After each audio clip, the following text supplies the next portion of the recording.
ரொம்ப ஸ்மூத்தியாக இருக்குங்க. இது நீங்களே பாருங்கள் எவ்வளோ ஒரு சாஃப்டாக இருக்குன்னு பாருங்கள். இப்படினால லேசாக இப்படி பண்ணாலே போதுங்க. சூடாக தான் இருக்குது.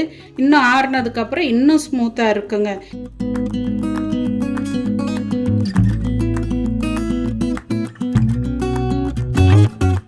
ஹாய் ஃப்ரெண்ட்ஸ், நான் உங்கள் ஜிஎஸ் ஃபேமிலி. எல்லோரும் நல்லா இருக்கீங்களா? பார்த்தீங்கன்னா ஹெல்த்தியான ஒரு டிஃபன் ஐட்டமும் ஆர் டின்னர் ஐட்டமாகவும் யூஸ் பண்ணிக்கலாம். இந்த டிஃபனை என்ன பண்ண போகிறேன்னா, நான் அடை தான் தட்ட போகிறேன். அதில் என்ன டிஃப்ரெண்ட்டுன்னு பார்த்தீங்கன்னா, எப்போவுமே நாம் கோதுமை இல்லைன்னா ராகி இது ரெண்டில் தனித்தனியாக நாம் அடை சுடுவோம். சமயத்தில் பார்த்திங்கன்னா எப்போவுமே இந்த ராகி அடை வந்து ரொம்ப ஹார்டாக இருக்கும். ஏஜ் ஆனவங்களும் சரி குழந்தைங்களும் சாப்பிட்றதுக்கு ரொம்ப அந்த விற்கிற மாதிரி இருக்குங்க. இந்த சாப்பிட்றதுக்கு ரொம்ப கஷ்டப்படுவாங்க. அதனால் நான் ரெண்டுமே மிக்ஸ் பண்ணி நான் அடை தட்டி இருக்கிறேங்க. அது ரொம்ப சாஃப்டாக வருது. உங்களுக்கு செஞ்சு காட்டலான்ட்டு தான் நான் மெஷர்மெண்ட்டு சொல்கிறேங்க. என்னென்ன வேணுன்றது பார்த்திங்கன்னா, கோதுமை மாவு வந்து 3 கப்பு எடுத்துக்கோங்க. 1.5 கப்பு ராகி மாவு எடுத்துக்கோங்க. அதுக்கப்புறம் முருங்கீரை உங்களுக்கு தேவையான அளவுக்கு நல்ல கை பிடிக்கிற அளவுக்கு நல்லா வாஷ் பண்ணி எடுத்துக்கோங்க. சின்ன சின்ன காம்புகள் இருந்தால் பிரச்சனை இல்லைங்க, அது ஹெல்த்தி தான். அதுக்கு அடுத்தது பெரிய வெங்காயம், சின்ன வெங்காயம் டைம் இருக்கிறவங்க நல்லா நைஸாக அரிஞ்சு போட்டுக்கோங்க. பச்சை மிளகாய், காரத்துக்கு பச்சை மிளகாய் தான் போடணுங்க, வரமிளகாய் போட்டால் அது நல்லா இருக்காது. அதுக்கப்புறம் பார்த்திங்கன்னா உப்பு, சீரகம் 1 ஸ்பூன் அளவுக்குங்க. அது வந்து செரிமானத்துக்கு நாம் எடுத்துக்கணும். எப்போவுமே அடை சாப்பிடும்போது கொஞ்சம் அது வந்து செரிமானம் ஆகிறதுக்கு கொஞ்சம் டைம் எடுக்கும் இல்லைங்களா, ராகி இதெல்லாம். அதனால் சீரகம் எடுத்துருக்கிறேன். இப்போ உப்பு கலந்து நாம் தண்ணி அளவாக விட்டு நம்ம பிசைஞ்சிக்கணுங்க. கொஞ்சம் கொஞ்சமாக தொளிச்சு பிசைஞ்சிக்கணும். முதல்ல உப்பு, கீரை, வெங்காயம், சீரகம், பச்சை மிளகாலாம் போட்டு மிக்ஸ் பண்ணிவிட்டு அதுக்கப்புறம் தண்ணி கொஞ்சம் கொஞ்சமாக தொளிச்சு மிக்ஸ் பண்ணணும். இப்போ நான் மாவு ஏற்கனவே மிக்ஸ் பண்ணி வச்சுருக்குறேங்க, அடை சுட்டுருக்குறேன். இப்போ வந்து உங்களுக்கு செஞ்சு காட்டலான்ட்டு. இப்போ மாவு பார்த்திங்கன்னா இந்த அளவு பக்குவத்தில் நாம் பிசைஞ்சிக்கணும். கையில் எடுக்க வரணும். அதே நேரம் வந்து தண்ணியாகவும் இருக்கக்கூடாது. இந்த பக்குவத்தில் பிசைஞ்சிக்கிட்டு பாருங்கள், வெங்காயம், முருங்கீரை எல்லாமே போட்டுட்டேன். இப்போ இதை நாம் வந்து ஒன்று வாழை இலையில் தட்டி போடலாம், இல்லைன்னா ஒரு கவரில் ஒரு கேரி பேக், நல்ல திக்காக இருக்கிற கேரி பேக், இந்த எண்ணெய் கவர் அந்த மாதிரி இருக்குல்ல, தட்டி போடலாம் கொஞ்சம் எண்ணெய் தடவிட்டு.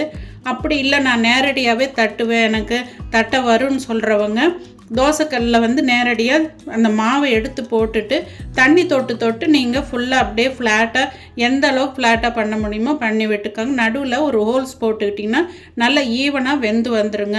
நான் குழந்தைங்களுக்கு கொடுக்கறதுனால நெய் போட்டு தான் சுட்டு கொடுக்க போகிறேன். பெரியவங்களுக்குன்னா நீங்கள் ஆயில் போட்டுக்கோங்க. நான் இப்போ எப்படி சுடுறதுன்றதை காட்டுறேங்க. இது ரொம்ப வந்து சாஃப்டாக வருதுங்க, அதே நேரம் நம்மளுக்கு ஹெல்த்தியானதும் கூட. இந்த ஹார்டாக வர்றதுனால தான் நம்ம இந்த ஐட்டத்தை செய்யவே நிறைய பேர் வந்து அவாய்ட் பண்ணுவோம். இது மார்னிங் ஆகாது, ஈவினிங் சாப்பிட்டா செரிமானம் ஆகாதுன்ட்டு. இந்த மெத்தடில் செஞ்சு பாருங்கள், உங்களுக்கு ரொம்பவுமே நல்லா வருங்க. வாங்க இப்போ எப்படி சுடுறதுன்றதை பார்ப்போம். பாருங்கள், கல் காஞ்சிருச்சு. நான் சின்னதாக தான் பிள்ளைங்களுக்குன்றதுனால சின்னதாக தான் தட்டி கொடுக்க போகிறேன். பெரியவங்களுக்குனாலும் நீங்கள் அளவான சைஸில் தட்டிக்கோங்க. நிறைய பேர் பெருசாக அடை மாதிரி தட்டுவாங்க. இந்த பருப்பு அடைலாம் செய்வோம் இல்லைங்களா, அந்த மாதிரி தட்டுவாங்க.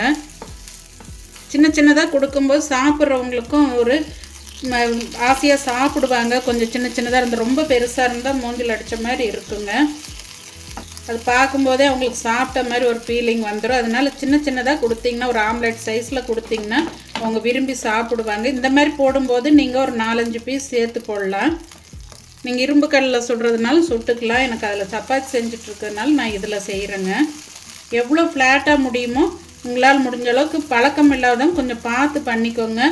கல்லில் செஞ்சு பழக்கம் இல்லாதவங்க நேரடியாக முறுக்கெல்லாம் எப்படி தனியாக பிழிஞ்சு நாம் எடுத்து விடுவோமோ அந்த மாதிரி தனியாக தட்டிட்டு எடுத்து அப்படியே வாழை இலையோடு கமுத்தி விட்டுட்டிங்கன்னா, நான் ஏற்கனவே வாழை இலையில் தான் சிலதெல்லாம் சுட்டேன்.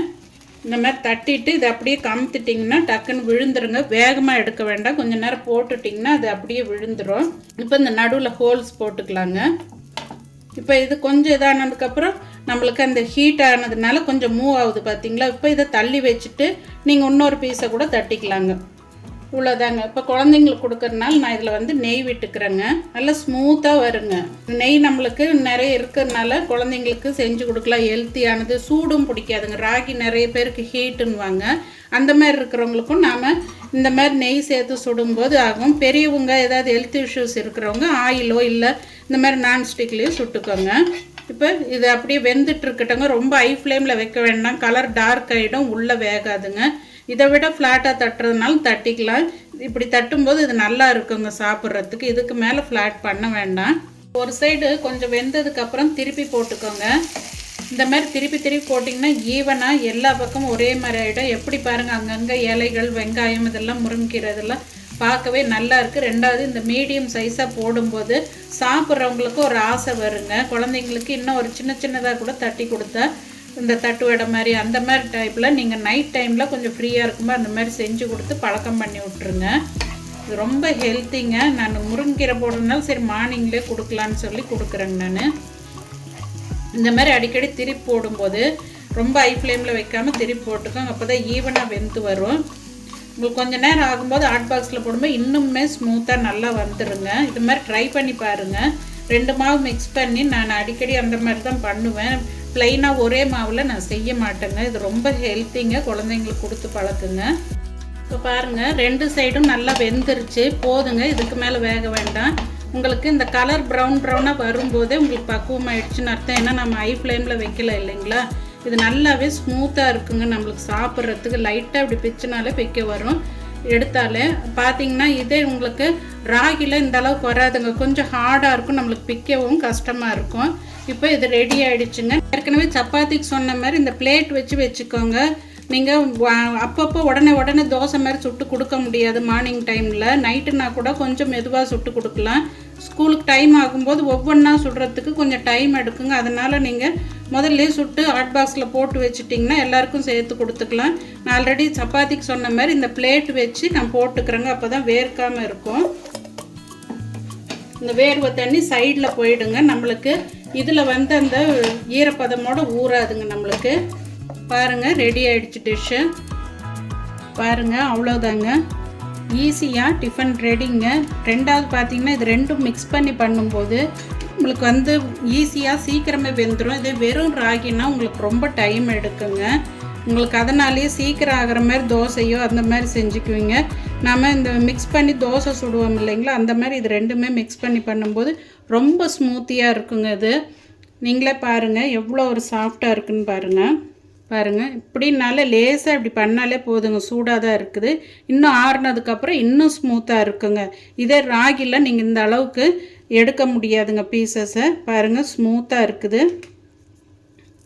உள்ளெல்லாம் நல்லா வெந்து இருக்குங்க. நீங்கள் வேகாதுன்னு நினச்சிக்க வேண்டாம். இந்த அளவுக்கு ஸ்மூத்தாக இருக்குனால பார்த்திங்கன்னா இதுக்கு நான் வரமிளகாய் இஞ்சி பூண்டெல்லாம் போட்டு பொட்டுக்கடலை போட்டு தேங்காய் போட்டு சட்னி அரைச்சிருக்கிறேங்க, பச்சை மிளகாய் போடாமல். அதுக்கப்புறம் பார்த்திங்கன்னா தக்காளி தொக்கு எடுத்து வச்சுருக்கிறேன். மல்லி சட்னிங்க, வெறும் ப்ளைனாக அரைச்ச மல்லி சட்னி வதக்காமல் செஞ்சதுங்க. ஆல்ரெடி நான் ஷார்ட்ஸில் சொல்லியிருக்கிறேன். அப்படி இல்லைன்னா ஆனியன் ரைத்தா போட்டுக்கலாம். நான் இது வெறும் தயிர் தான் எடுத்துருக்கிறேன். நைட் டைமாக இருந்தால் நீங்கள் தயிர் எடுக்க வேண்டாம். இது ஹீட் பண்ணும் ஒரு சிலருக்கு, குழந்தைங்களுக்கோ பெரியவங்களுக்கோ ட்ராவல் பண்ணுறவங்களுக்குன்னா நீங்கள் ஆனியன் ரைத்தா வச்சு சாப்பிட்டுக்கலாம். ரொம்ப டேஸ்ட்டாகவும் நல்லாவும் இருக்குங்க. இது ஒரு முறை இந்த மெத்தடில் ட்ரை பண்ணி பாருங்கள். உங்களுக்கு பிடிச்சிருக்கான்னு சொல்லுங்கள். இதுலேயே பார்த்தீங்கன்னா நீங்கள் கேரட் பொடியாக துருவி போடலாம், தேங்காய் துருவியும் போடலாம், சின்ன சின்ன சில்லாக நம்ம அடைக்கி போடுற மாதிரியும் போடலாம். ரொம்ப நல்லா இருக்குங்க. இன்னும் கொஞ்சம் ஹெல்த்தியும் டேஸ்ட்டும் உங்களுடைய டைமை பொறுத்து நீங்கள் ஸ்கூல் டைமில் செஞ்சுக்கோங்க. இல்லை நைட் டின்னருக்கு கூட டைம் கிடைக்கும்போது இந்த மாதிரி செஞ்சு கொடுங்க குழந்தைங்களுக்கு. ஒரு டிஷ்ஷையே நாம் வந்து ரொம்ப ஹெல்த்தியாக கொடுக்கலாங்க. குழந்தைங்களுக்கும் சரி பெரியவங்களுக்கும் சரி. இந்த மெத்தட் பிடிச்சிருக்கான்றதை சொல்லுங்கள். இதில் எந்த சட்னி மேட்ச் ஆகும், எது மேட்ச் ஆகுன்றதை எனக்கு கமெண்ட் பாக்ஸில் கமெண்ட் பண்ணுங்கள். என்னோடய வீடியோஸ் பிடிச்சிருந்தா சப்ஸ்கிரைப் பண்ணுங்கள், லைக் பண்ணுங்கள், ஷேர் பண்ணுங்கள். எதோ நிறை குறை இருந்தாலும் சொல்லுங்கள். ஓகே ஃப்ரெண்ட்ஸ், அடுத்த ஒரு வீடியோவில் பார்ப்போம். பாய்.